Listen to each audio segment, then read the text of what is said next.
En las remotas montañas de Kentucky, donde el sendero salvaje tallaba su peligroso camino hacia la frontera occidental, una vez se alzó una posada de la cual los viajeros hablaban en tonos reverentes y susurrados.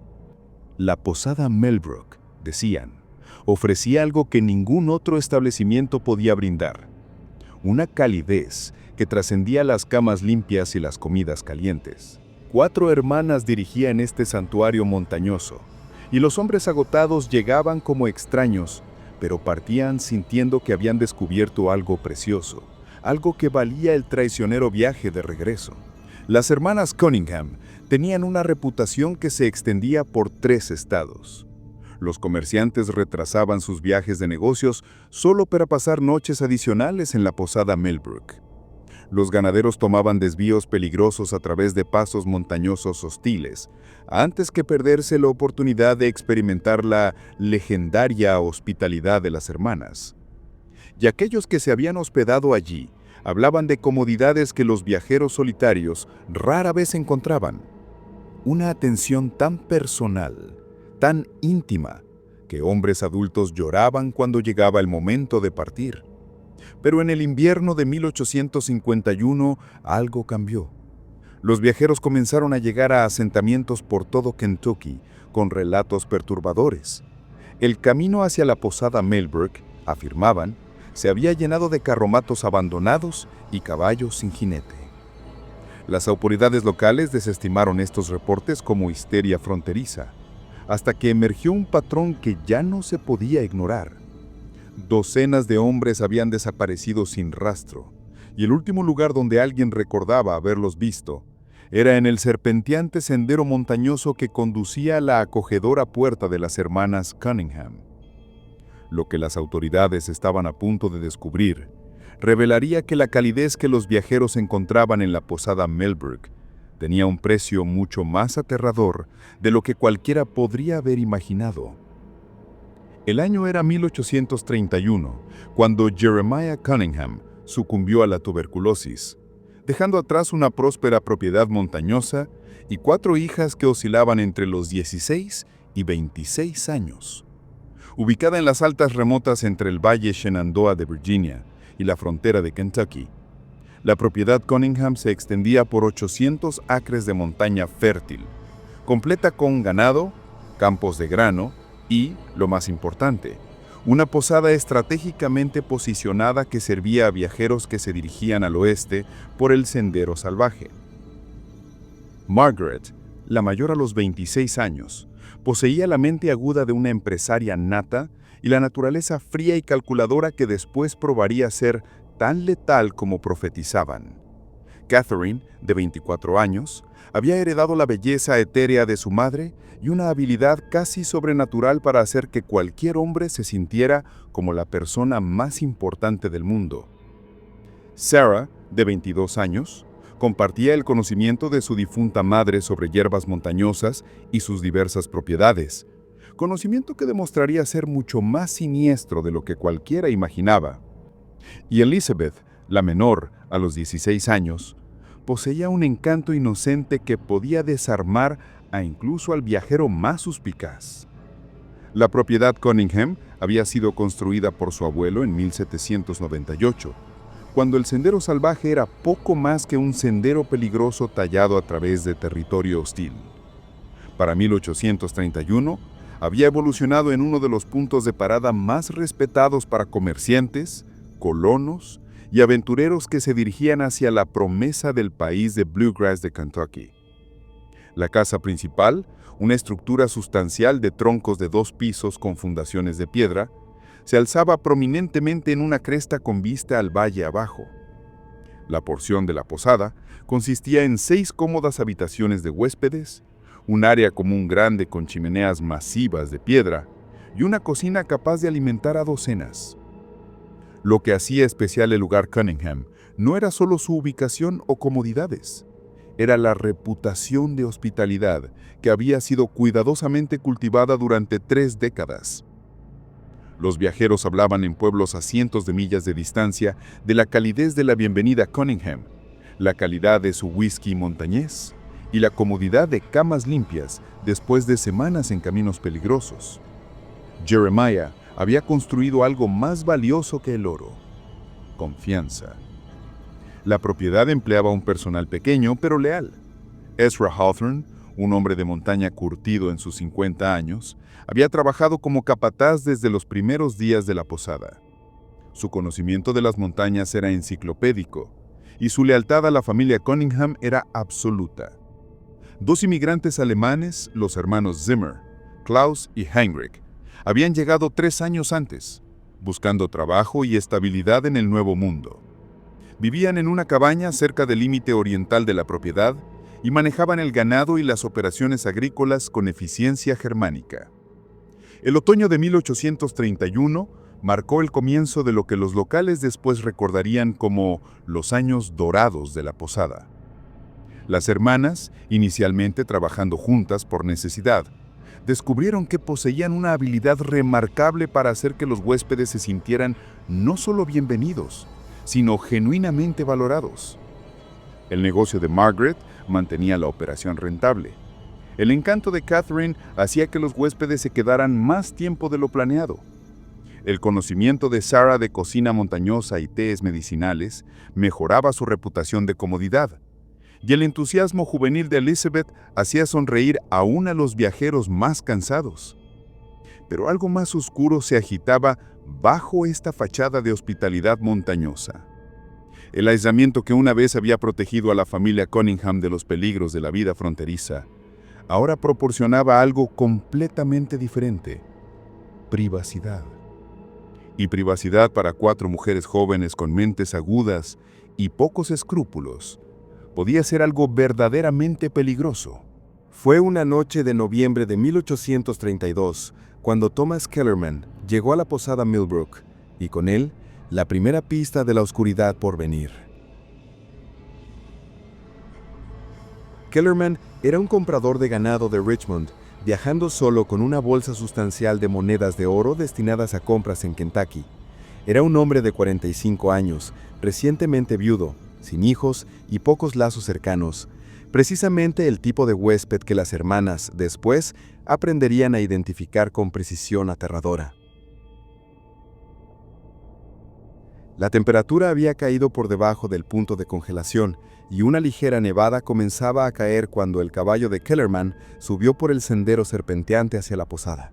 Margaret lo saludó en la puerta con su sonrisa practicada, notando inmediatamente la calidad de su ropa, el peso de sus alforjas y, lo más importante, la soledad en sus ojos.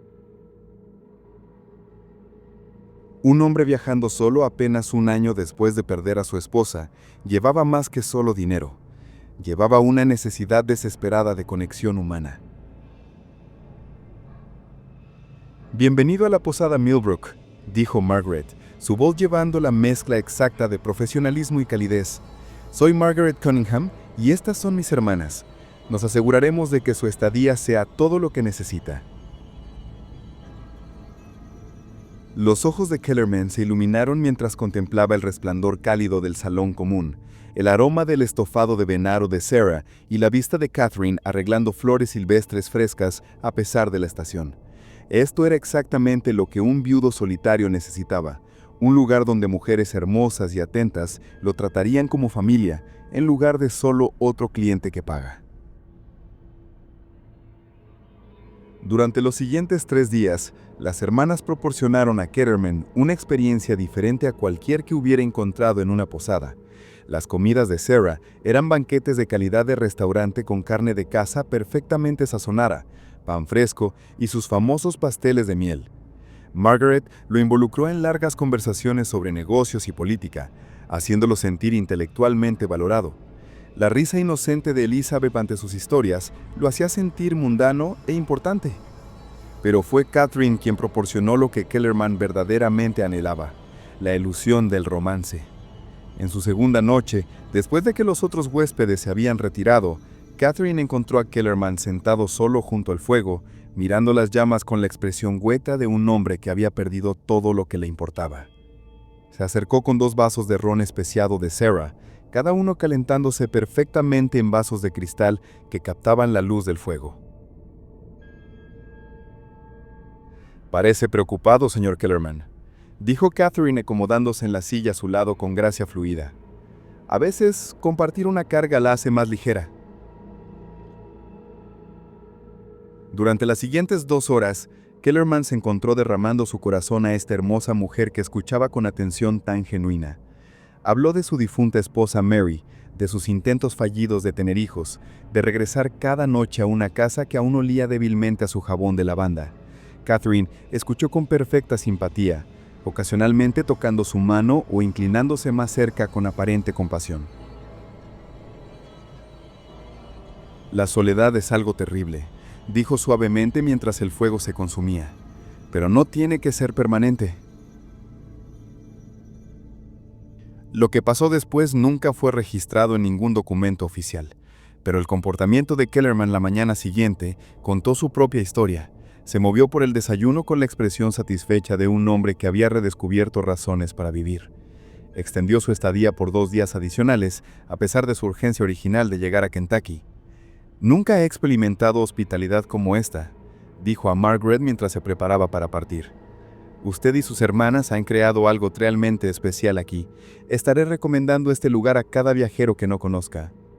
Margaret sonrió y aceptó su pago generoso, casi el doble de la tarifa estándar, presionado en sus manos con gratitud genuina. «Esperamos su visita de regreso, señor Kellerman. Viaje seguro». Pero Thomas Kellerman nunca completaría su viaje a Kentucky. Su caballo fue encontrado 3 días después, vagando sin jinete cerca de Cumberland Gap. Kellerman mismo simplemente había desaparecido, dejando atrás solo preguntas y un misterio que nunca sería investigado oficialmente. La suposición, lo suficientemente lógica para la peligrosa frontera, era que había caído víctima de bandidos o animales salvajes. Solo las hermanas Cunningham conocían la verdad. Heinrich Zimmer estaba esperando en los bosques a media milla de la posada cuando Kellerman partió esa mañana. El inmigrante alemán era hábil con herramientas y poseía el tipo de eficiencia silenciosa que lo hacía valioso para tareas que requerían discreción. Kellerman nunca vio el golpe que terminó su vida, entregado con un martillo de herrero en la base de su cráneo. Su cuerpo fue envuelto en lona y enterrado en una localización predeterminada profunda en el bosque montañoso, mientras su sustancial bolsa de monedas de oro encontraba su camino de regreso a la posada Millbrook.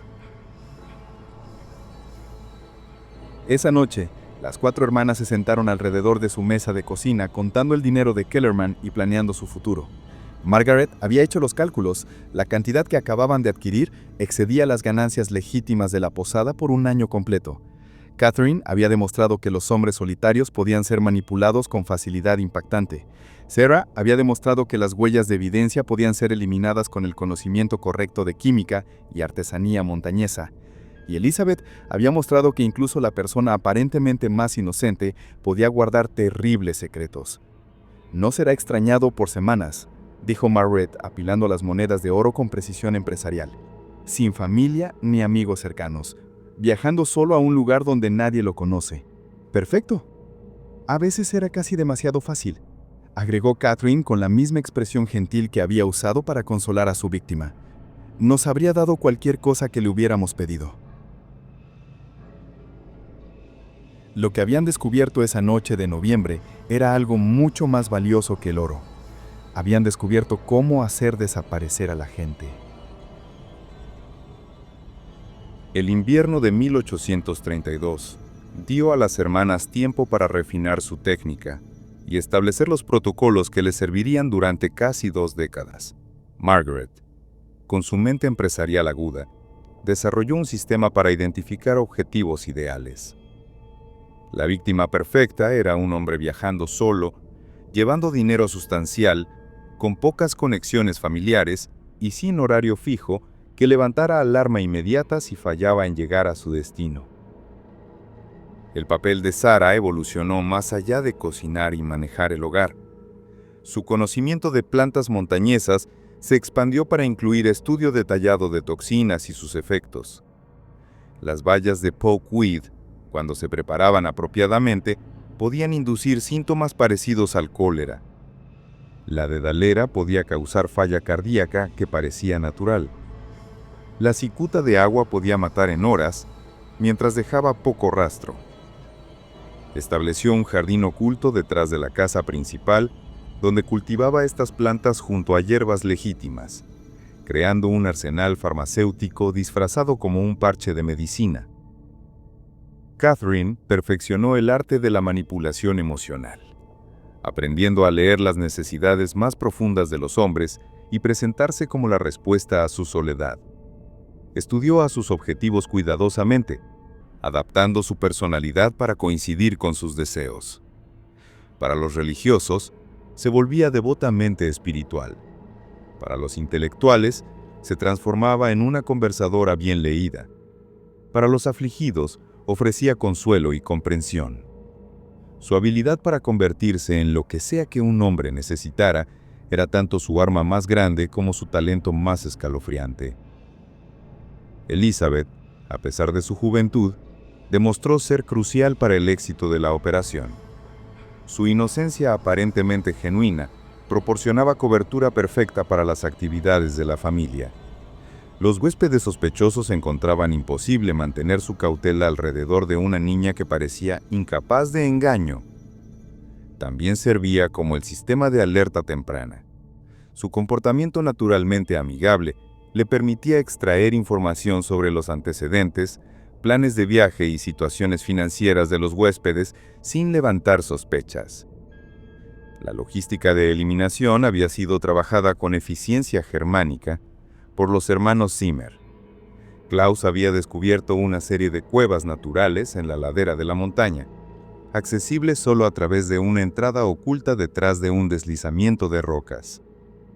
Los cuerpos podían ser llevados ahí bajo cobertura de oscuridad y sellados detrás de piedras sueltas, donde la química de la montaña aceleraría la descomposición. Los objetos personales eran cuidadosamente clasificados. Cualquier cosa valiosa se mantenía, mientras que los objetos que podrían identificar a la víctima eran enterrados por separado o destruidos.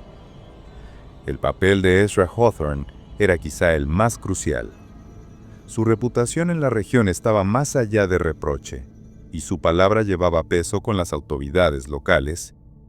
Cuando ocasionalmente se levantaban preguntas sobre viajeros desaparecidos, Ezra confirmaría solemnemente que el individuo había estado en la posada Millbrook, pero había partido en buena salud y espíritus. Su rostro curtido y comportamiento honesto nunca habían fallado en satisfacer incluso al investigador más persistente. La primavera de 1833 trajo su segunda víctima, un comerciante de tabaco llamado William Fraser de Carolina del Norte. Fraser transportaba casi $500 en monedas de plata, los ingresos de las ventas de una cosecha exitosa. Era un soltero de 38 años conocido por su naturaleza reclusiva y su práctica de hacer viajes de negocio solo para evitar compartir ganancias con socios. Fraser llegó en una noche lluviosa de abril e inmediatamente atraído por la calidez y comodidad de la posada. Después de semanas de viaje incómodo, las hermanas desplegaron su estrategia refinada con precisión. Margaret lo involucró en discusiones de negocios, aprendiendo sobre su situación financiera y planes de viaje. Sarah proporcionó medidas excepcionales que lo hicieron reacio a continuar su viaje. Elizabeth lo entretuvo con música de piano y encanto inocente que le recordaba a la hija que nunca había tenido. Pero fue Catherine quien selló el destino de Fraser. En su tercera noche en la posada, lo encontró leyendo solo en el salón común. Un volumen de poesía encuadernado en cuero abierto en su regazo. Se acercó con aparente timidez, preguntando si podría leer en voz alta, ya que tenía poca educación, pero amaba el sonido de palabras hermosas. Durante 2 horas, Fraser leyó a Catherine a la luz de la lámpara, su voz volviéndose más fuerte y confiada mientras ella escuchaba con atención envolvente. Cuando terminó, ella puso su mano gentilmente en su brazo y le dijo: «Tienes la voz más hermosa que jamás he escuchado». La soledad que se había endurecido alrededor del corazón de Fraser durante décadas comenzó a agrietarse. «Nunca he conocido a alguien como tú», le dijo. su voz gruesa con emoción que había suprimido durante años. «Me hace sentir vivo otra vez». «Entonces no te vayas mañana», respondió Catherine, sus ojos reflejando la luz de la lámpara con perfecta sinceridad calculada. «Quédate otro día. Déjame escucharte leer otra vez». Fraser extendió su estancia por una semana, durante la cual Catherine gradualmente aumentó su intimidad, mientras que Sarah comenzó a introducir pequeñas cantidades de extracto de pokeweed en su té vespertino. Los síntomas comenzaron sutilmente: molestia estomacal leve, ligero mareo, nada lo suficientemente alarmante para causar preocupación inmediata. Fraser atribuyó su malestar al estrés del viaje y la agitación emocional de sus sentimientos románticos inesperados. En su última noche en la posada Millbrook, Catherine invitó a Fraser a ayunarse para una cena privada en su recámara. Sarah había preparado su comida favorita junto con una botella de vino mezclada con una dosis cuidadosamente calculada de extracto de cicuta de agua. Mientras Fraser se sentaba frente a Catherine en la luz íntima de las velas, compartiendo sus sueños y miedos con una mujer que creía podría cambiar su vida para siempre, no tenía idea de que ya se estaba muriendo. El veneno funcionó exactamente como Sarah había predicho. La muerte de Fraser pareció ser un ataque cardíaco repentino, causado por excitación y esfuerzo excesivo. Su cuerpo fue descubierto la mañana siguiente en la cama de Catherine, aparentemente habiendo muerto pacíficamente en su sueño después de una noche de pasión. Incluso si un doctor hubiera estado disponible para examinar el cuerpo, los síntomas coincidían perfectamente con los de falla cardíaca natural en un hombre de mediana edad con un estilo de vida previamente sedentario. Fraser fue enterrado con solemnidad apropiada en el pequeño cementerio de la posada, un toque final que Margaret había agregado a su operación. Una tumba apropiada completa con una lápida tallada daba la apariencia de trato respetuoso mientras realmente servía como el escondite perfecto. El cementerio contenía las tumbas de varias generaciones de miembros de la familia Cunningham, haciendo que los entierros adicionales fueran poco notables para observadores locales. El registro de huéspedes de este periodo, cuidadosamente preservado en los archivos del estado de Virginia, cuenta la historia de su éxito. Comerciantes de Charleston, políticos de Richmond, especuladores de tierras de Baltimore y aventureros de tan lejos como Boston firmaron sus nombres en el elegante libro de registros de Margaret. Muchos regresaron múltiples veces, convirtiéndose en clientes regulares que elogiaban la posada Millbrook a sus colegas y amigos. Pero oculta dentro de este éxito legítimo, había una máquina de matar cuidadosamente orquestada que operaba con precisión de relojería. Las hermanas habían refinado su selección de víctimas a una ciencia exacta. Catherine desarrolló una habilidad casi sobrenatural para identificar a los hombres que nunca serían extrañados, los solitarios, los marginados, los que llevaban secretos que los hacían evitar relaciones cercanas. El conocimiento de venenos de Sarah se había expandido para incluir docenas de toxinas de plantas y minerales, cada una con diferentes síntomas y perfiles de detección. Elizabeth había aprendido a extraer información personal detallada de los huéspedes a través de conversación aparentemente inocente, y Margaret coordinaba todo con la precisión de una operación militar. Durante estos años, reclamaron aproximadamente 43 víctimas. El número exacto después fue encontrado por el agrimensor del ferrocarril. Cada muerte fue calculada y ejecutada según protocolos estrictos que minimizaban el riesgo mientras maximizaban la ganancia. Las hermanas desarrollaron perfiles detallados de sus objetivos, a veces observando a las víctimas potenciales por semanas antes de tomar su decisión final. Considera el caso de Jonathan Waverly, un agrimensor de Pensilvania que llegó en septiembre de 1838. Waverly estaba conduciendo trabajo de mapeo para el gobierno estatal, un trabajo que requería que viajara solo a través de áreas remotas durante meses a la vez. Llevaba equipo de agrimensura que valía dinero considerable, junto con pago por su trabajo y fondos para comprar parcelas de tierra que había identificado como oportunidades de inversión. Margaret inmediatamente reconoció a Waverly como un objetivo ideal. Su trabajo requería ausencias extendidas de la civilización, significando que su desaparición podría no ser notada por meses. Sus actividades de agrimensura proporcionaban una historia de cobertura perfecta. Podía fácilmente haber caído víctima de cualquier número de peligros naturales mientras trabajaba solo en territorio peligroso. Lo más importante, su personalidad algo antisocial significaba que tenía pocos amigos cercanos que buscarían investigaciones si fallaba en regresar. Las hermanas comenzaron su campaña inmediatamente. Sarah preparó comidas especiales con caza que Waverly había visto cazar a Ezra, creando una conexión entre la comida y el ambiente montañoso robusto que encontraba tan atractivo. Elizabeth lo involucró en conversaciones sobre su trabajo de mapeo, expresando fascinación con su conocimiento técnico y haciéndolo sentir apreciado por su experiencia. Margaret discutió inversiones potenciales de tierra con él, posicionándose como una experta local que podía ayudarlo a identificar oportunidades rentables. Pero fue Catherine quien proporcionó el elemento que selló el destino de Waverly. Se acercó a él no como una conquista romántica potencial, sino como un espíritu afín que compartía su amor por la naturaleza salvaje. Reveló un conocimiento aparentemente extenso de la flora y fauna montañesa, obtenido de años de estudio cuidadoso, que realmente servía a su investigación de venenos. Lo acompañó en expediciones cortas de agrimensura alrededor de la propiedad de la posada, demostrando una comodidad con la vida al aire libre que Waverly encontró irresistible. «Nunca he conocido a una mujer que entendiera las montañas como tú», le dijo Waverly durante una de sus excursiones, su reserva profesional finalmente agrietándose. «La mayoría de la gente ve solo naturaleza salvaje, pero tú ves la belleza y el orden debajo». «He vivido aquí toda mi vida», respondió Catherine, acercándose a él cuando estaban parados en una cresta con vista al valle. «Las montañas me han enseñado cosas que los libros nunca podrían, cosas sobre la vida, sobre la muerte, sobre el equilibrio entre ellas».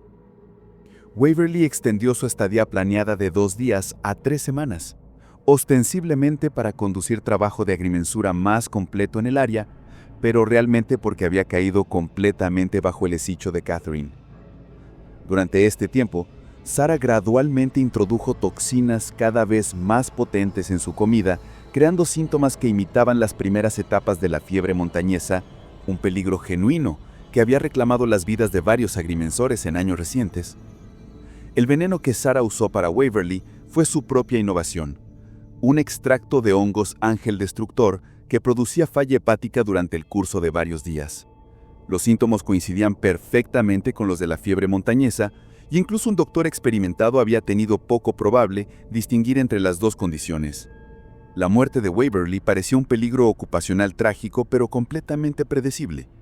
Su equipo de agrimensura fue vendido a un comerciante en Kentucky, mientras sus mapas detallados se convirtieron en parte de la colección creciente de inteligencia de la región sobre la geografía y recursos.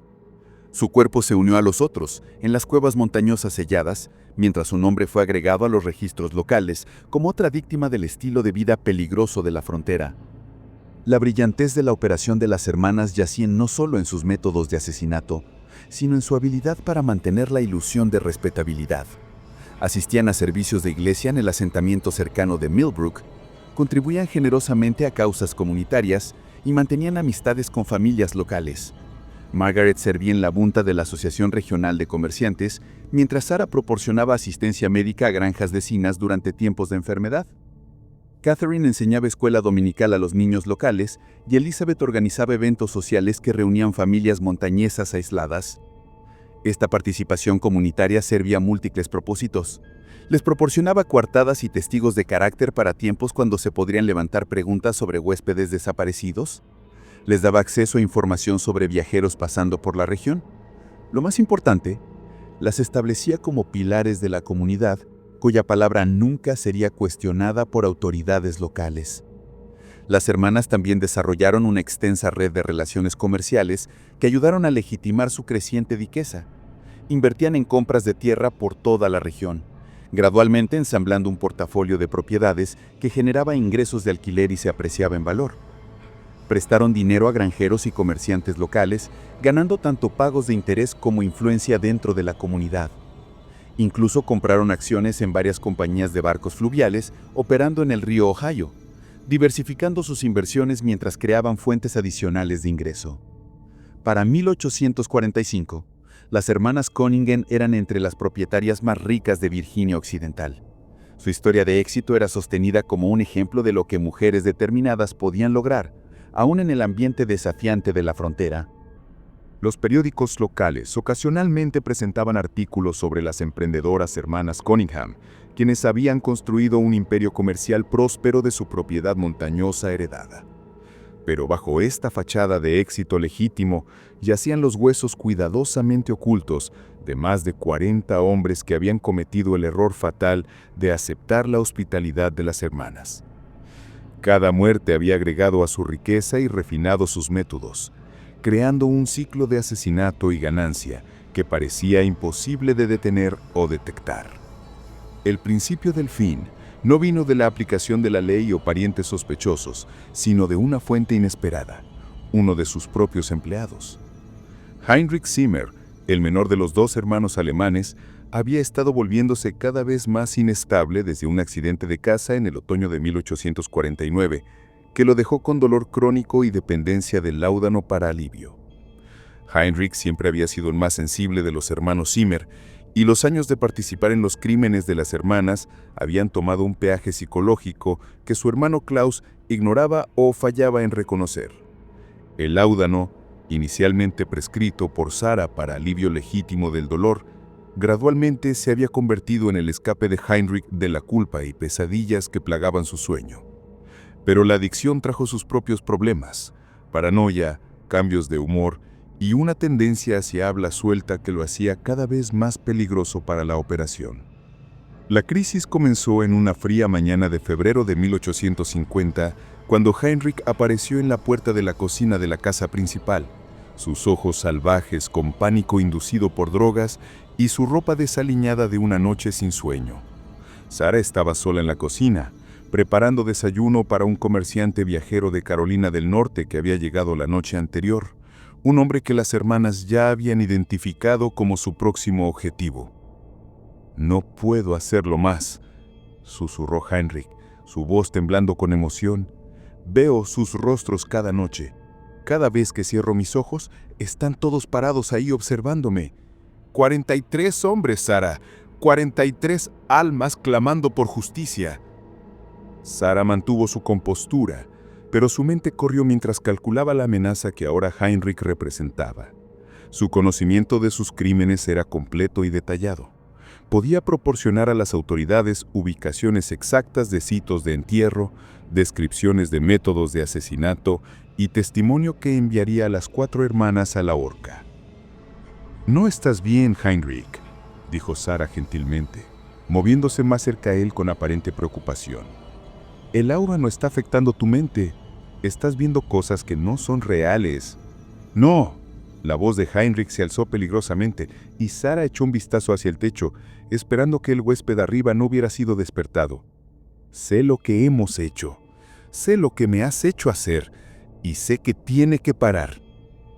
La conversación continuó por casi una hora, con Heinrich alternando entre confesiones lacrimosas y acusaciones enojadas, mientras Sarah trataba de calmarlo sin alertar al resto de la casa. Finalmente logró convencerlo de regresar a su cabaña con una promesa de que discutirían la situación después, cuando hubiera tenido tiempo de descansar y aclarar su cabeza. Pero Sarah sabía que no habría discusión posterior. Heinrich Zimmer se había convertido en un pasivo que amenazaba todo lo que habían construido, y los pasivos tenían que ser eliminados. Esa noche, después de que su huésped había retirado, Sarah preparó una cena especial para los hermanos Zimmer, un gesto de apreciación por sus años de leal servicio, explicó a Klaus. La comida presentaba los platillos favoritos de Heinrich junto con el vino especiado de Sarah que contenía suficiente extracto concentrado de debitales para detener el corazón de un hombre en horas. Heinrich murió silenciosamente en su sueño esa noche, su muerte atribuida a la misma condición cardíaca que supuestamente había reclamado varios de sus huéspedes durante los años. Klaus, quien había consumido menos del vino envenenado debido a su temperancia natural, sobrevivió, pero con daño cardíaco significativo que lo dejó debilitado y dependiente del cuidado médico de Sarah. La muerte de Heinrich resolvió su problema inmediato, pero creó nuevos chalejos. Klaus, a pesar de su debilidad física, comenzó a hacer preguntas puntuales sobre la muerte repentina de su hermano. Las similitudes entre los síntomas de Heinrich y los exhibidos por varios de sus huéspedes no habían escapado a su atención, y su lealtad a las hermanas estaba vacilando al peso de la sospecha y el dolor. Margaret reconoció que su operación estaba entrando en una fase crítica. La red de tranza y complicidad que las había protegido durante casi 2 décadas estaba comenzando a fracturarse, y cualquier investigación significativa descubriría evidencia que incluso su considerable influencia no podría suprimir. Comenzó a hacer planes de contingencia para la posibilidad de que podría necesitar abandonar la posada Millbrook. El último huésped en morir en la posada Millbrook fue Samuel Hartwell, un corredor de algodón de sabana que llegó en marzo de 1851 con más de $1,000 en monedas de oro y billetes. Hartwell era un viudo en sus 50s, viajando al norte para negociar contratos con molinos textiles en Pensilvania. Su muerte siguió el patrón establecido de las hermanas, aparente falla cardíaca después de varios días de hospitalidad excepcional que incluyó compañía íntima con Catherine. Pero la muerte de Hartwell marcó un cambio crucial en la metodología de las hermanas. Por primera vez en casi 20 años, cometieron un error significativo. Hartwell había arreglado encontrarse con un asociado de negocios en Pittsburgh en una fecha específica, y cuando falló en aparecer, su colega comenzó a hacer investigaciones que eventualmente llegaron a autoridades locales en Virginia. El sheriff Thomas Brennan del condado de Millbrook era un oficial de la ley capaz con más de 20 años de experiencia, pero nunca había encontrado algo como la operación de las hermanas Cunningham. Su investigación inicial fue rutinaria. Unas cuantas preguntas para confirmar que Hartwell había estado en la posada y partido en buena salud. Margaret y Ezra proporcionaron su testimonio usual, respaldado por registros de huéspedes cuidadosamente mantenidos que mostraban la fecha de partida de Hartwell y destino previsto. Pero Brennan era más persistente que investigadores previos, y su investigación comenzó a descubrir pequeñas, pero significativas inconsistencias en la historia de las hermanas. Un herrero en el condado siguiente recordaba herrar un caballo que coincidía con la descripción de la montura de Hartwell, pero varios días después de que se suponía que el empresario había pasado por el área. Un comerciante recordaba comprar suministros de alguien que se parecía a Hartwell, pero otra vez el tiempo no coincidía con la fecha oficial de partida de la posada Millbrook. Estas discrepancias eran menores y podrían haber sido explicadas por cualquier número de factores inocentes, pero fueron suficientes para plantar semillas de duda en la mente de Brennan. Comenzó a mirar más de cerca otros casos de personas desaparecidas, involucrando viajeros que habían sido vistos por última vez en el área de la posada Millbrook, y el patrón que emergió era profundamente preocupante. La investigación del sheriff Brennan se aceleró rápidamente una vez que comenzó a examinar el patrón más amplio de desapariciones alrededor de la posada Millbrook. Su revisión de registros del condado reveló que durante los pasados 20 años, al menos 15 casos diferentes de personas desaparecidas habían involucrado viajeros que fueron confirmados por última vez estar hospedándose en la propiedad Cunningham. Mientras casos individuales podían ser explicados por los varios peligros del viaje fronterizo, la agrupación estadística era imposible de ignorar. Brennan fue cuidadoso de no alertar a las hermanas sobre su investigación, conduciendo sus investigaciones discretamente y evitando contacto directo con cualquiera conectado a la posada. Su avance vino cuando entrevistó a Klaus Zimmer durante uno de los raros viajes del inmigrante alemán al pueblo por suministros. Klaus, aún afligido por la muerte de su hermano y cada vez más sospechoso sobre las circunstancias rodeándola, demostró ser más hablador de lo usual. «Mi hermano Heinrich estaba perturbado antes de morir», le dijo Klaus a Brennan durante lo que parecía ser una conversación casual fuera de la tienda general. Hablaba de cosas que lo mantenían despierto por la noche. Las montañas guardan muchos secretos, Sheriff, y no todos deberían permanecer enterrados. Esta declaración críptica podría no haber significado nada para un investigador menos experimentado, pero Brennan reconoció las señales de un hombre luchando con conocimiento peligroso. Arregló una reunión privada con Klaus en una ubicación lejos de la posada Millbrook. donde la verdad completa finalmente comenzó a emerger. La confesión de Klaus fue vacilante e incompleta. Años de miedo y lealtad lucharon contra culpa y sospecha, mientras revelaba fragmentos de lo que sabía. No podía llevarse a sí mismo a acusar explícitamente a las hermanas de asesinato, pero proporcionó suficientes detalles sobre actividades misteriosas nocturnas, entierros inexplicados y la creciente angustia de su hermano para dar a Brennan la evidencia que necesitaba para obtener órdenes de registro. La raída en la posada Millbrook se condujo al amanecer del 15 de abril de 1851, con una fuerza de 8 diputados armados rodeando la propiedad para prevenir escape.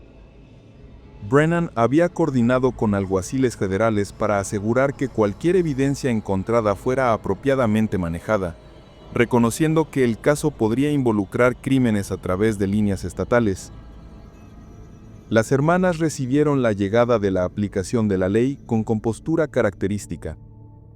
Margaret saludó a Brennan en la puerta principal con preocupación cortés, expresando esperanza de que pudiera asistir con cualquier investigación que lo hubiera traído a su propiedad.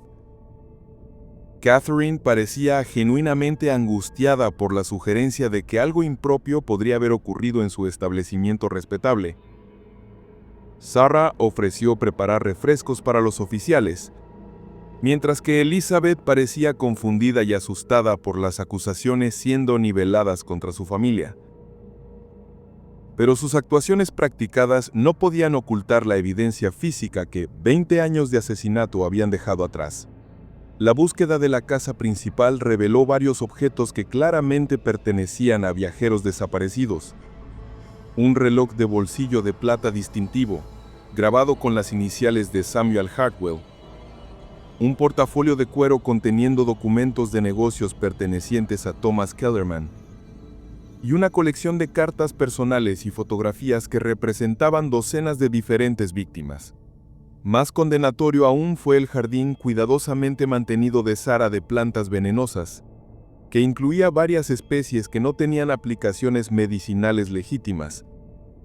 Su colección de libros sobre botánica y química reveló una experiencia en toxicología que iba más allá del conocimiento requerido para remedios domésticos.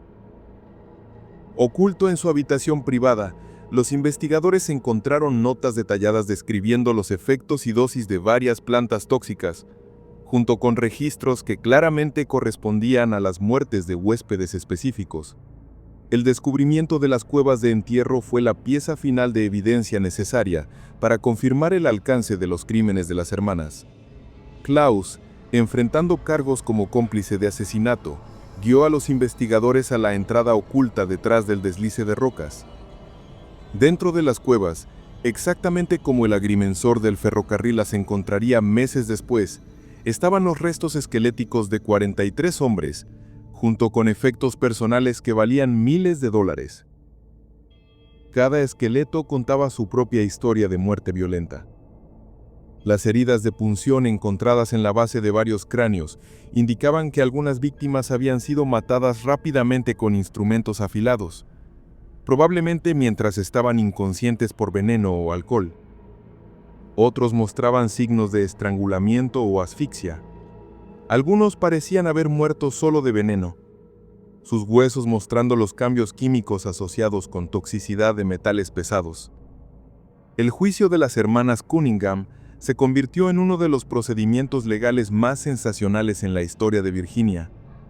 Periódicos por todo el país cubrieron el caso, fascinados por la historia de 4 mujeres que habían operado una de las empresas criminales más exitosas en la historia americana. La prosecución, dirigida por el fiscal de la comunidad Daniel Hutchinson, presentó evidencia abrumadora de una conspiración que había durado casi 20 años y clamado más de 40 vidas. Margaret mantuvo su inocencia durante todo el procedimiento, afirmando que cualquier evidencia encontrada en la posada había sido plantada por enemigos buscando destruir la reputación de su familia. Catherine se rompió por completo durante su testimonio, alternando entre negaciones y confesiones lagrimosas que implicaban a las 4 hermanas. Sarah se negó a hablar en absoluto, manteniendo un silencio estoico que muchos interpretaron como una admisión de culpa. Elizabeth, la defendida más joven y simpática, afirmó haber sido coercionada por sus hermanas mayores y rogó por misericordia del tribunal. La estrategia de defensa se enfocó en el aislamiento y vulnerabilidad de 4 mujeres huérfanas tratando de sobrevivir en un ambiente fronterizo peligroso. El abogado de las hermanas, Marcus Fairfield, argumentó que habían sido llevadas a medidas desesperadas por circunstancias más allá de su control, y que su juventud y género deberían ser considerados como factores mitigantes en su sentencia. Pero la evidencia abrumadora y el alcance impactante de sus crímenes hicieron que cualquier simpatía fuera difícil de sostener. El jurado deliberó por menos de 3 horas antes de regresar veredictos culpables para las 4 demandadas en múltiples cargos de asesinato en primer grado. La sentencia fue rápida y final. Margaret, Catherine y Sarah fueron condenadas a la horca, su ejecución programada para el 12 de octubre de 1851. Elizabeth, en gran parte debido a su edad al momento en que comenzaron los crímenes y su aparente cooperación con las autoridades, recibió una sentencia de cadena perpetua sin posibilidad de libertad condicional. Las ejecuciones se llevaron a cabo según lo programado en una mañana gris de octubre, con cientos de espectadores reuniéndose para presenciar el final de la historia de las hermanas Cunningham. Margaret enfrentó su muerte con la misma compostura fría que había mostrado durante todo el juicio, no ofreciendo palabras finales de arrepentimiento o explicación. Catherine y Sarah se pararon juntas en el patíbulo, tomadas de la mano mientras las sogas se colocaban alrededor de sus cuellos. Su momento final de solidaridad fraternal, un contraste estarco con la crueldad calculada que habían mostrado a sus víctimas. Elizabeth Cunningham fue transportada a la Penitenciaría Estatal de Virginia en Richmond, donde pasaría los 37 años restantes de su vida. Los registros de la prisión indican que mantuvo su inocencia hasta su muerte en 1888, afirmando repetidamente que había sido víctima de la manipulación de sus hermanas en lugar de participante voluntaria en sus crímenes. Nunca recibió visitantes y no dejó relato escrito de sus experiencias en la posada Millbrook. Klaus Zimmer, otorgado inmunidad a cambio de su testimonio, desapareció poco después de que el juicio concluyó. Algunos reportes lo ubicaron en Ohio, otros en Missouri, pero nunca fue oficialmente localizado otra vez. El trauma de la muerte de su hermano y su papel en exponer los crímenes de las hermanas pareció haberlo roto completamente, dejándolo incapaz de establecerse en cualquier lugar o formar relaciones duraderas. Ezra Hathorne enfrentó cargos como cómplice de asesinato, pero su edad avanzada y su cooperación con las autoridades le ganaron una sentencia reducida de 10 años en prisión.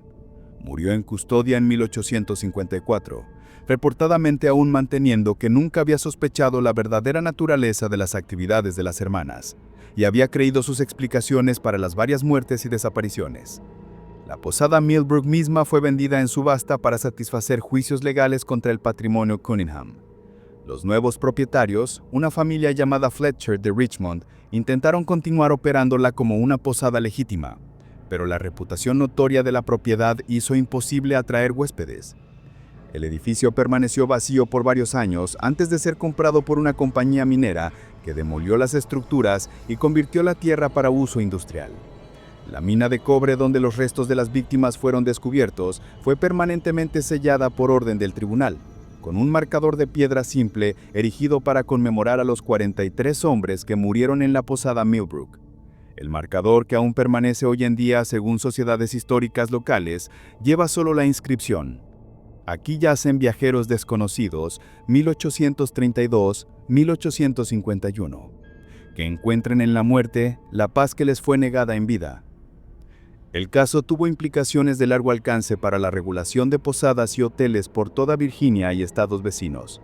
Nuevas leyes fueron promulgadas requiriendo procedimientos más detallados de registro de huéspedes, reporte obligatorio de muertes de huéspedes a autoridades locales e inspecciones regulares de establecimientos sirviendo viajeros.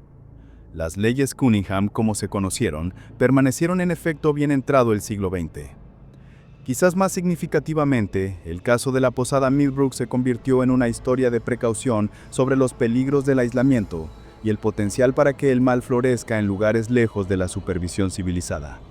Los investigadores criminales comenzaron a prestar más atención a patrones de desapariciones alrededor de establecimientos remotos, llevando al descubrimiento de varias operaciones de menor escala que podrían haber continuado sin detectar. La investigación financiera reveló el alcance verdadero del éxito de las hermanas.